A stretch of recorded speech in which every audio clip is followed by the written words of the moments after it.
Seriously? Wolfdog is the new marketing for Old Spice?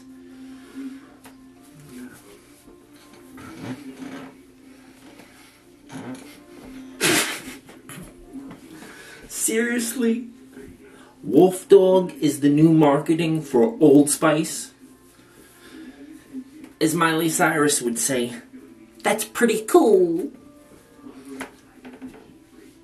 Seriously, though, episode 11, season 2 of Shameless continue was so surreal. Seriously, I cried. Not full on tears, but like my heart was racing, man. That was real. That was surreal. I was like, the other day, I was at the hospital getting a refill on medication, right? And they're like, we have an emergency patient coming in. And they brought either this woman or this man in on the stretcher. And the stomach was like, they had the thing on the man. And it was like, like the stomach was going, like I never seen a stomach go out. And I went back. I'm like, it was like so crazy, sad, intense seeing that. Someone fighting for their life, their soul. Who knows the story behind the person? I couldn't tell if it was a man or a woman. Their stomach was like, so on this, you gotta check out. I tell you, if you want to see something that's realistic, that'll hit you hard, check out season 2, episode 11 of Shameless. And I'm about to tell you what it is, so if you want to check it out without me telling you, then go. But you're probably not going to go over there and check it out, so this is what happened. Mamma Gallagher, like they're all messed up, man. They got all the kids and stuff. Mamma Gallagher ended up depressed, right? I've had bouts with depression. I know what that feels. She's like, I don't want to be me anymore. She's hiding under the stairs and stuff. And the Papa Gallagher, of course, he's giving her coke, and that's like, it's screwed up. But when she was all, like, through the whole season, she's doing coke in the second season. She comes in the second season. So I'm against drugs, but in my head, when she was depressed and wouldn't get out, because she stole the money from her daughters, the squirrel fund they called it. They were saving it for rent and stuff. She found it and stole it, and then ended up in prison. Then she ended up depressed again. She's bipolar. She in bed, and I thought, they better be watching her, man. Suicide, like, she's gonna try to kill herself, right? But in my head, I'm thinking, you know what she needs? Some cocaine. So, of course, Papa Gallagher goes over there, gets her coke, right? Then he gets her lithium. Then on Thanksgiving, they cook a bald eagle and stuff. Long story. But she cuts her wrists, right? And this is the surreal moment, man. I was like right in there, because they didn't know what to do. And I was like, I'm like invested in the characters now, watching it.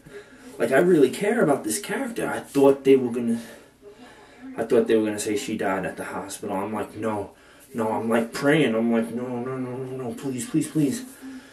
So she cuts her wrist, and they find her in the kitchen, and they don't know what to do. Aren't you supposed to tie the wrist and stop the blood? Aren't you supposed to stop the blood from... She's going to die, blood squirting. Aren't you supposed to tie up both the wrists? Holy cow, if I was there, I would have, like ripped the shirt, tied it. Man, I'm like thinking, man, like, I've been in some situations where, like the car accident, I pulled... This woman got into this car accident. I pulled onto the grass in the middle of the... What do they call that? The mezzanine or something like that? In the middle, the freaking iron, steel, freaking dividers. I pulled in the middle, right in Port Jack. Boom! I jumped out of the car. I was the first on the scene, and I smelled pot in the car. In the airbag and everything, she smashed into the thing, the whole front, and like smoke's pouring out, right?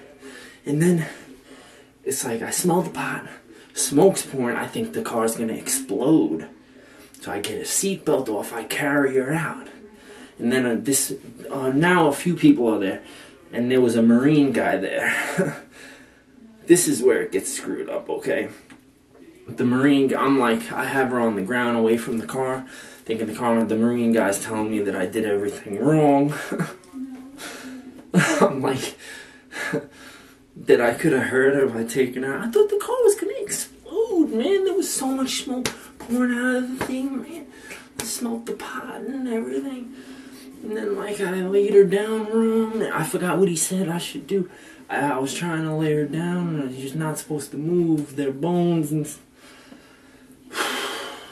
so I did everything wrong. But I jumped into the situation. Another thing, it's a documentary.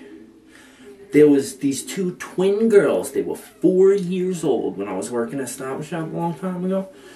They were left in the aisle for like a minute away from the mom, went to grab something. And they tipped the cart over, and I kid you not, I swear, I had this psychic sense. I ran over as the thing was tipping, and they were both like this, and their backs started going back like this, like their backs were gonna break. Because they tipped the cart over, so the cart's like that, their backs, like, and I catch the cart as their backs were going like this. I catch the cart and pulled it back up. One of the best moments of my life, man. Whew. Glad I got that off my chest. I'm gonna bid you adieu. I'm still a little hyper, but I'm burned out. I'm committed to going to the gym, lifting weights every day. Extreme commitment for the rest of my life. I want to strength train every single day. Because I want strength, and I don't want to be afraid of pain. Bring it on. I'm going to stretch every day, so I count that as one. Stretch, lift weights every single day. I've added a new commitment to read every day. I got a ton of books and stuff. I was at the library. I'll show you them tomorrow morning. I'm going to read every morning. Exercise the brain. Okay? And the other commitment is to document my life for the rest of my life. This is the beginning of the healing process of my broken, beyond repair heart. It's alright, though, to have a broken heart. So, I could use the rest of my time on Earth, try to do something good. I don't know what yet. I got some ideas. Keep your fingers crossed, because if I get through this next period right here, documenting right now, if I get through this period right here, there's a new commitment, a very intense commitment, that once I make it, once I'm fearless enough to make this commitment, the whole game changes. You're chilling with Blur. Ciao!